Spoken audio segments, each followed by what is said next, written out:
ಹರಿ ಓಂ ಶ್ರೀಮಾತ್ರೆ ನಮಃ. ಇಂದು ನಮ್ಮ ಬೆಳಗಾವಿಯಲ್ಲಿ ವರುಣನ ದರ್ಶನ. ಅದ್ಭುತ ಸುಂದರ ವಾತಾವರಣ.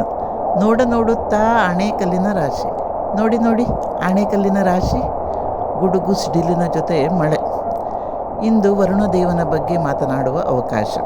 ವರುಣದೇವನು ಹಿಂದೂ ಧರ್ಮದ ಪ್ರಮುಖ ದೇವತೆಗಳಲ್ಲಿ ಒಬ್ಬರಾಗಿದ್ದು, ನೀರು, ಸಾಗರ, ಆಕಾಶ ಮತ್ತು ಮಳೆಯ ಅಧಿಪತಿಯಾಗಿದ್ದಾರೆ. ಋಗ್ವೇದದ ಪ್ರಕಾರ ವರುಣನು ಸತ್ಯ ಮತ್ತು ನೈತಿಕತೆಯ ಪಾಲಕನಾಗಿದ್ದಾರೆ. ವರುಣದೇವನ ವಾಹನ ಮೊಸಳೆ ಅಥವಾ ಮೀನಿನ ಆಕಾರದ ಜಲಚರ. ಆರಂಭಿಕ ವೈದಿಕ ಕಾಲದಲ್ಲಿ ಸರ್ವೋಚ್ಚ ದೇವತೆಯಾಗಿ ಇವರು, ನಂತರದ ಪುರಾಣಗಳಲ್ಲಿ ಜಲಚರಗಳು ಮತ್ತು ಪಶ್ಚಿಮ ದಿಕ್ಕಿನ ಕಾವಲುಗಾರರಾಗಿ ಪೂಜಿಸಲ್ಪಡುತ್ತಾರೆ.